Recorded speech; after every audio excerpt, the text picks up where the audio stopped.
You're coming off the win at the Apex in June. Now you're already here on Fight Island. Can you just describe what it's been like making this quick turnaround in terms of your training and travel? Well, the travel has been pretty crazy, but I mean, my training is always the same. I'm always in the gym, I'm always working hard. So this wasn't really like everyone calls it a short notice fight, but man, my last two fights, I trained like, I started training hard in like January, so I've been training hard all year. So fighting here just makes sense. We just had the bantamweight title fight on Saturday. Can you describe, just as a contender, what it's like to be in the UFC, to be in this weight class when you have all of these awesome major players active in the title picture?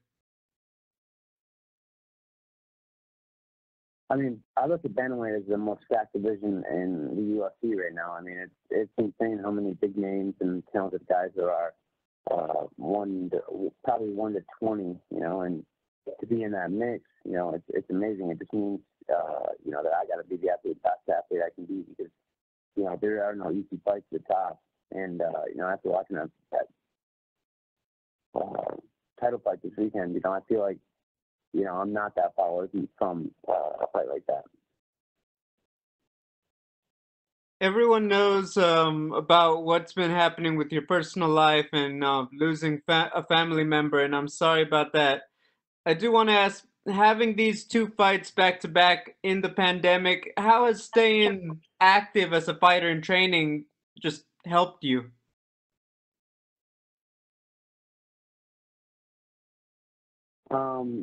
I think it's going to help me, work through everything. You know what I mean? Fighting has definitely been one of the most positive things in my life, and it's helped me conquer a lot of hard things. Fighting taught me, how to kind of deal with the hard times. Fighting isn't easy. Fighting's the hardest sport there is. We definitely don't get enough credit, and fighting teaches you to be tough and stay mentally strong all the time, no matter what's happening. Even if you're getting your ass kicked, you got to you got to keep pushing, and that's something as a fighter and as a man that I've done through all this. I appreciate that. My final question, just Jimmie Rivera, tough veteran. Can you describe what he brings to the table?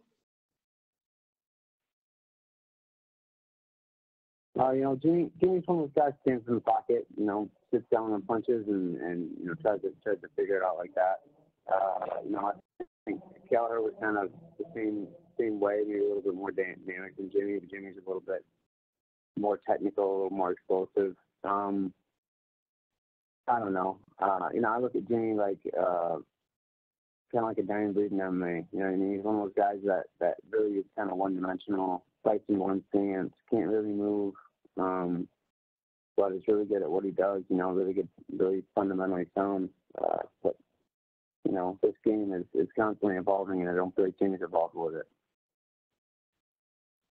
Thank you, Cody.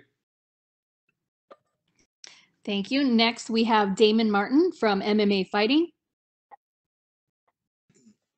Hey, Cody, everything you've gone through, the emotions of what you dealt with, I think if everyone, if you took off the next, 4 or 5 months, I don't think anyone would blame you. But with this schedule, I mean, bouncing right back from the big win and getting this one, like, is that kind of who you are as a person, fighting through, a tough time in your life and kind of making the most out of a bad situation by staying active in your fight career?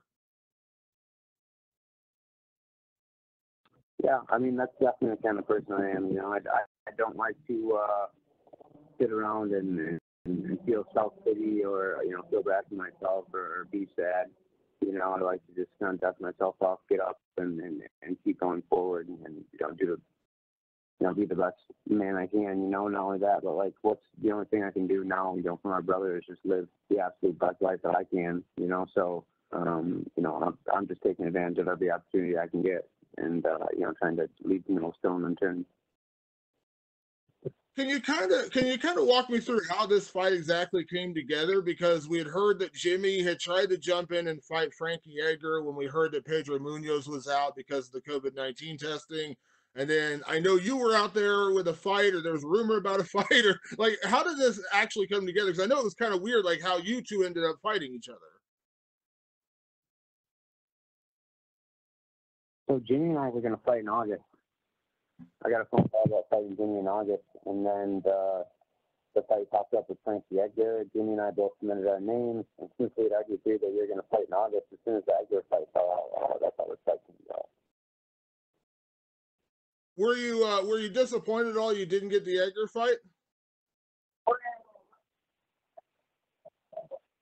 Oh, of course. I mean, Edgar's, probably one of my favorite fighters,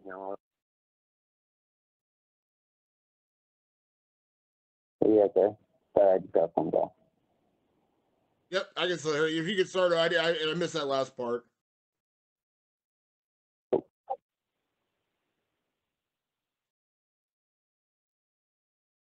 What was that? Can you hear my answer? I could not, actually. Would you mind repeating that? Sorry.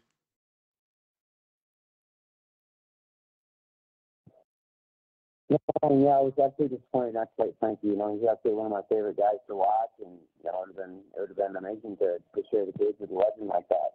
But Jimmie Rivera is no slouch either. He doesn't have the accolades that Frankie Edgar does, but he's one of the toughest dudes in the bantamweight division, so I'm happy to fight him too. And last one for me, Cody. This is another chance for you to fight at featherweight, although I think we're all kind of looking at this as a bantamweight fight. Is that kind of the way you look at this? You don't have to cut as much weight. You don't have to kill yourself to get down to 135. But obviously, Jimmie has a name at bantamweight. You have a name at bantamweight, but you guys aren't, actually fighting at 135 for this one. Oh, I love the 45-pound fights, man. It's a whole different ballgame for me. I actually get to enjoy myself. You know what I mean? I don't have to actually kill myself to make weight. There's no way we could be having this conversation if I was making 135. I wouldn't be in any kind of shape to even talk on the phone. But I'm 5 pounds over. I just want to cut 5 pounds in a hot tub. So I mean, it's a pretty smooth cut for me at 45, man. But 35 is a different ballgame. It hurts.